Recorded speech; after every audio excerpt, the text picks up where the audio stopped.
Hello students, आज का जो मेरा टॉपिक है एरिया रिलेटेड टू सर्कल्स का एक्सरसाइज 12.2 का क्वेश्चन नंबर 7। तो हम लोग स्टार्ट करते हैं क्वेश्चन नंबर 7 12.2 एक्सरसाइज का। Question number 7, A chord of circle of radius 12 centimeter subtends an angle of 120 degree at the center. Find the area of the corresponding segment of the circle. Circle का जो corresponding segment है उसका area find करना। तो मेरे पास क्या है, एक सर्कल है जो गिवन है,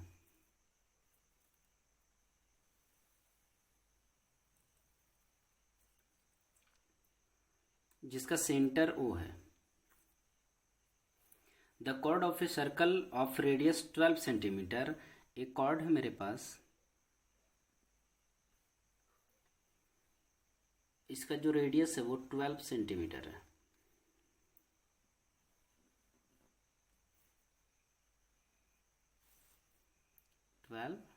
सेंटीमीटर।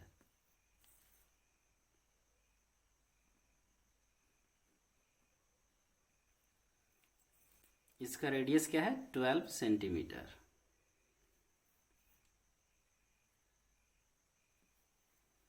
ए और ये क्या है मेरा बी।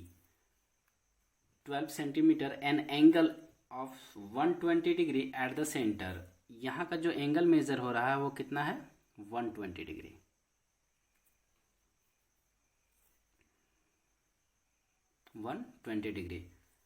तो फाइंड क्या करना हमें, find the area of the corresponding segment of the circle.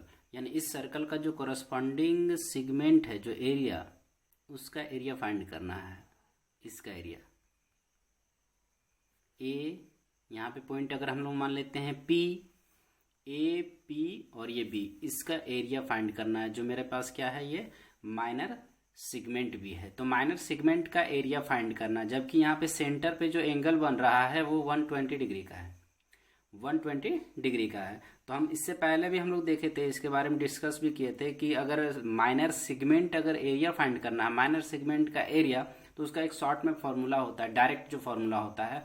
या तो अगर हम लोग चाहते हैं अगर इसका एरिया फाइंड करने के लिए, तो उससे पहले क्या करेंगे कि ये जो मेरे पास सेक्टर है, minor sector O A P B, और ये जो ट्राइंगल है ओ ए बी, यानी कि इस सेक्टर में से, sector O A P B में से अगर इस ट्राइंगल का एरिया को अगर माइनस कर देते हैं तो वो इसका एरिया फाइंड हो जाता है। तो बनाने के दो तरीके हैं। तो सबसे पहले हम लोग देखते हैं,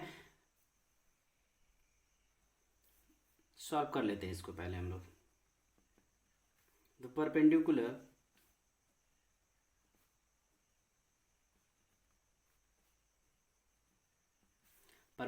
इसमें हम लोग क्या कर रहे हैं, इसमें परपेंडिकुलर ड्रॉ कर रहे हैं। ये टोटल 120 था, तो ये इसका एंगल कितना हो जाएगा, 60 और 60 में डिवाइड हो जाएगा, क्योंकि ये एंगल बाइसेक्ट भी हो रहा है कि ओ पी जो है, ओ एम, यहाँ पे अगर हम लोग लिख सकते हैं ये एम है, ओ एम जो है ओ को बाइसेक्ट करती है। तो अगर बाइसेक्ट करती है तो ये दोनों एंगल क्या हो जाएंगे, इक्वल हो जाएंगे। तो इसका जो वैल्यू है 120 डिग्री, तो 60 और 60 में डिवाइड हो जाएगा। The perpendicular O M from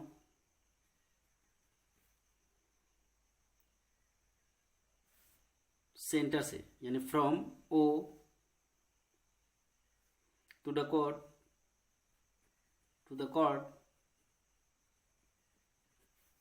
AB, the perpendicular OM इस पर परपेंडिकुलर ड्रॉ कर रहे हैं, किस पर, कॉर्ड पे। फ्रॉम कहाँ से, सेंटर से। तो यहाँ पे ध्यान ये देना है कि OA यानी कि OM जो है वो AB को बाइसेक्ट भी करती है। AB बाइसेक्ट AB, और AB को क्या कर रही है, बाइसेक्ट भी कर रही है। इसका मतलब हुआ देयरफॉर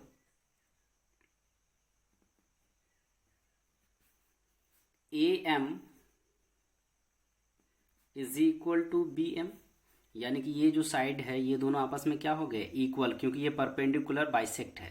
तो AM is equal to BM। In triangle OMA, OMA, OMA यानी ये जो ट्राइंगल है मेरे पास OMA, O यहाँ पे M है और ये मेरा A है, और थीटा यहाँ पे बन रहा है जो 60 डिग्री है मेरे पास। अगर ये थीटा यहाँ पे बन रहा है और ये 90 डिग्री है तो ये बेस हो गया, यानी कि ये थीटा यहाँ पे बन रहा है तो बेस OM हो गया, और परपेंडिकुलर AM, यानी कि ये परपेंडिकुलर हो गया। अब यहाँ पे ध्यान ये देना है कि इन ट्राइंगल में अगर ये बेस है और ये परपेंडिकुलर है और यहाँ पे जो ये OA है उसका जो वैल्यू है वो 12 सेंटीमीटर हुआ, तो यहाँ पे ध्यान देना है कोस थीटा का जो वैल्यू होता है, कोस थीटा इज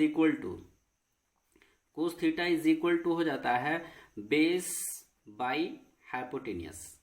अब यहाँ पे ध्यान देना है कि कोस थीटा यहाँ पे कितना है 60 डिग्री का, यानी कि cos 60 degree is equal to base क्या है, अगर थीटा यहाँ पे 60 डिग्री बन रहा है तो OM क्या हो जाएगा, इसका बेस हो जाएगा, यानी कि OM बाई, अगर यहाँ पे थीटा बन रहा है तो ये 90 डिग्री, तो इसका ऑपोजिट साइड क्या हो जाएगा OA, यानी हाइपोटेनियस, तो ये हाइपोटेनियस हो गया मेरे पास OA। अब यहाँ पे ध्यान देना है कि कोस 60 का वैल्यू होता है 1/2 is equal to OM by OA, OA का वैल्यू कितना है 12, क्रॉस मल्टीप्लाई करेंगे तो यहाँ पे हो जाएगा इम्प्लाइज दैट 2OM बाई 12, 1 से मल्टीप्लाई करेंगे और ये 2 से मल्टीप्लाई करेंगे, देयरफॉर OM का जो वैल्यू हो गया वो क्या हो जाएगा 12 और बाई में 2 यानी कि 6, और यहाँ पे ध्यान ये देना है कि ये सेंटीमीटर में है तो सेंटीमीटर हो जाएगा, तो OM का वैल्यू कितना हो गया 6 सेंटीमीटर। सेकेंड कंडीशन में अगर हम लोग ये मान लेते हैं कि ये अगर बेस है और ये परपेंडिकुलर है तो साइन थीटा, एंड अगर हम लोग साइन थीटा के बारे में बात करेंगे तो sine theta is equal to हो जाता है यहाँ पे परपेंडिकुलर बाई हाइपोटेनियस। अब साइन थीटा कितना है 60 डिग्री का, यानी एंगल कितना 60 डिग्री का है, तो 60 डिग्री बाई परपेंडिकुलर क्या है मेरा AM यहाँ पे मेरे पास परपेंडिकुलर है, क्योंकि थीटा यहाँ पे बन रहा है तो ये बेस हो जाएगा मेरा, और ये क्या है परपेंडिकुलर, तो परपेंडिकुलर कितना हो गया मेरे पास AM। अब यहाँ पे ध्यान देना हाइपोटेनियस क्या है OA। साइन 60 का वैल्यू हो जाता है √3/2 इज इक्वल टू AM का वैल्यू AM बाई OA का वैल्यू कितना है 12, तो यहाँ पे हो जाएगा 12, क्रॉस मल्टीप्लाई करेंगे तो 2AM इज इक्वल टू 12√3,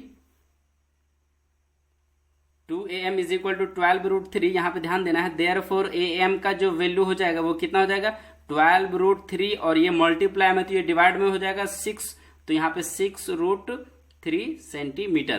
तो यहाँ पे मेरे पास AM का वैल्यू कितना आ गया, तो AM का वैल्यू हो गया 6√3। यहाँ पे ध्यान देना है कि अगर AM का वैल्यू है 6√3 तो यहाँ पे AM is equal to BM है, इसका मतलब AB का जो वैल्यू हो जाएगा therefore AB is equal to क्या हो जाएगा, AB is equal to 2 into AM, क्योंकि ये दोनों तो इक्वल है तो मल्टीपल ऑफ 2 हो जाएगा यहाँ पे। अब ध्यान ये देना है कि 2 इंटू AM का वैल्यू अभी हम लोग फाइंड किए थे 6, और इंटू में क्या हो जाएगा √3, AM का वैल्यू 6√3 है, तो यहाँ पे इसको मल्टीप्लाई करेंगे 6 × 12 और रूट में 3 सेंटीमीटर। AM का वैल्यू क्या, यानी AB का वैल्यू जो हो गया वो कितना हो गया 12√3 सेंटीमीटर। तो यहाँ पे ध्यान ये देना है कि ये AB का वैल्यू हो गया। अब in triangle OAB, in triangle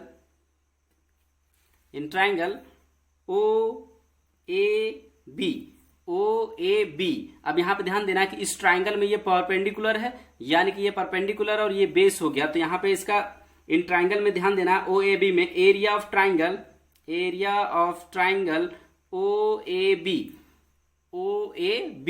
is equal to होता है 1/2 इंटू बेस मेरा क्या है यहाँ पे AB, तो यहाँ हो जाएगा AB इंटू हाइट क्या है OM इज इक्वल टू, यहाँ पे ध्यान देना है 1/2 इंटू बेस अभी हम लोग फाइंड किए थे 12√3 AB का वैल्यू, तो यहाँ पे हो जाएगा 12√3 इंटू OM का वैल्यू अभी हम लोग फाइंड किए थे, ये कितना है 6 सेंटीमीटर, तो यहाँ पे हो जाएगा 6, 2 3 जा 6 और 3 12 जा 36 √3, और यहाँ पे सेंटीमीटर है और ये स्क्वायर हो जाएगा, यानी कि एरिया ऑफ ट्राइंगल का जो एरिया आ गया वो कितना हो गया OAB का जो एरिया हुआ इस ट्राइंगल का वो कितना हो गया 36√3 और इससे पहले मेरे पास गिवन है, क्या गिवन है, √3 का वैल्यू गिवन है, यानी कि √3 का जो वैल्यू है 1.73 यूज करना है। तो हम लोग यहाँ पे √3 का वैल्यू यूज कर सकते हैं। तो यहाँ पे हो गया 36 इंटू 1.73 √3 का वैल्यू हो जाता है यहाँ पे। तो √3 इसमें मल्टीप्लाई करेंगे तो यहाँ पे क्या हो जाएगा 100 और 100 हो जाएगा। इन दोनों को मल्टीप्लाई कर लेते हैं, पहले इन दोनों को मल्टीप्लाई कर लेते हैं। इन दोनों को मल्टीप्लाई करने के बाद इसका जो वैल्यू हो जाता है 6228 और सेंटीमीटर। अब ध्यान देना है बाई में क्या हो जाएगा 100। अब इसका जो वैल्यू हो जाएगा 100 से डिवाइड करेंगे तो 62.28 और ये सेंटीमीटर स्क्वायर हो जाएगा। तो यहाँ पे इसका जो वैल्यू हो जाएगा वो कितना हो जाएगा 62.28 सेंटीमीटर स्क्वायर। यहाँ पे एरिया किसका एरिया आ गया यहाँ पे, तो एरिया ऑफ ट्राइंगल OAB इसका एरिया आ गया यहाँ पे। ध्यान देना इस ट्राइंगल का एरिया। अब हमें क्या करना है कि ये जो सेक्टर है OAPB, इस सेक्टर के एरिया को हम लोग फाइंड करने के बाद इस ट्राइंगल के एरिया को माइनस कर देंगे तो ये क्या हो जाएगा सेगमेंट का एरिया फाइंड हो जाएगा। ठीक है, तो नेक्स्ट जो हम लोग यहाँ पे इसका एरिया फाइंड करते हैं, area of segment sector, area of sector OAPB is equal to theta by 360 into pi r square होता है यहाँ पे। एरिया ऑफ सेक्टर इसका जो ये सेक्टर जो इसका एरिया जो होता है वो क्या हो जाता है 3/360 इंटू पाई आर स्क्वायर। यहाँ पे ध्यान ये देना थीटा का जो वैल्यू है, अब यहाँ पे ये ध्यान देना ये टोटल एरिया हम लोग यहाँ पे ध्यान देना है कि ये 120 डिग्री यहाँ पे मेजर हो रहा था एंगल, यानी थीटा का यहाँ पे वैल्यू क्या था 120। तो यहाँ पे जो ये सेक्टर यूज कर रहे हैं उस समय 60 यूज नहीं करेंगे, यहाँ पे 120 यूज करेंगे थीटा का वैल्यू। तो यहाँ पे थीटा कितना हो जाएगा 120 बाई में 360 और इंटू में पाई, और पाई का जो वैल्यू है वो कितना यूज करना है, पाई का वैल्यू यूज करना है 3.14। तो पाई का वैल्यू हम लोग यूज करेंगे 3.14। तो 3.14 इंटू ध्यान ये देना है कि आर का जो वैल्यू है वो 12 और ये 12 यानी 12 इंटू 12 हो जाएगा, क्योंकि आर स्क्वायर है तो 12 इंटू 12। यहाँ पे इसका वैल्यू कितना हो जाएगा 100। यहाँ पे कितना हो जाएगा 12 3 जा 36 और 3 4 जा 12। अब यहाँ पे ध्यान ये देना है कि यहाँ पे हो गया 314 इंटू 4 और इंटू में कितना हो गया 12 और बाई में क्या है 100। इसको अगर मल्टीप्लाई करेंगे हम लोग क्या हो जाएगा यहाँ पे 314 इंटू इसको मल्टीप्लाई कर देते हैं 4 2 जा 8 4 1 जा 4 और बाई में क्या हो जाएगा 100। इन दोनों को अगर मल्टीप्लाई करेंगे तो इसका जो वैल्यू हो जाता है 150, इसका जो वैल्यू हो जाता है 15072 और बाई में कितना है मेरा 100। इसको अगर हम लोग डिवाइड करेंगे तो इसका वैल्यू कितना हो जा रहा है 150.72 और यहाँ पे सेंटीमीटर है तो सेंटीमीटर स्क्वायर, क्योंकि ये एरिया हो गया। अब ये जो सेक्टर है ध्यान ये देना है कि OAPB इसका जो एरिया आया वहां पे 150.72 सेंटीमीटर स्क्वायर आ गया, ये सेक्टर का एरिया आ गया। हमें क्या फाइंड करना था, ये सेगमेंट का एरिया, माइनर सेगमेंट का एरिया। तो यहाँ पे माइनर सेगमेंट का एरिया हमें फाइंड करना है। अब हमें जो फाइंड करना है एरिया ऑफ द सेगमेंट यानी माइनर सेगमेंट,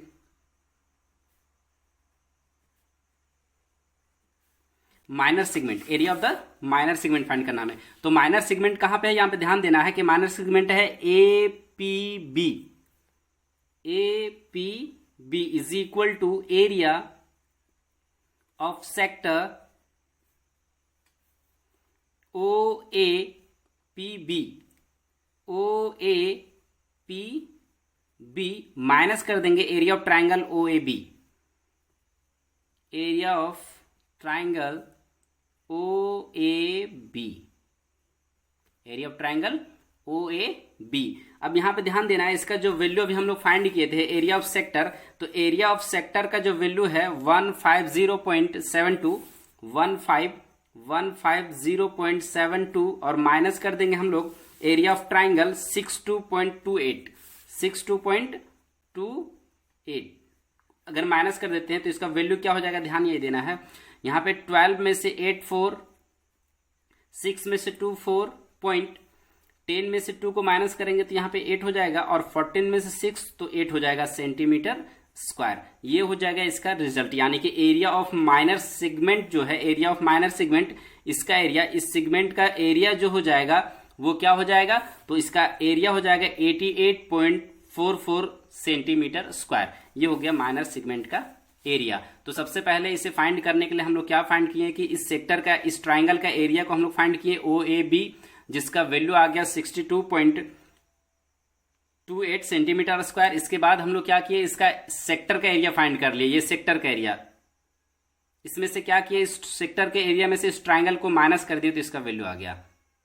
तो इस तरह से ये क्वेश्चन नंबर 7 ये कंप्लीट होता है। नेक्स्ट जो क्वेश्चन है मेरा वो क्वेश्चन नंबर 8 है। तो इस तरह से क्वेश्चन नंबर 7 कंप्लीट होता है।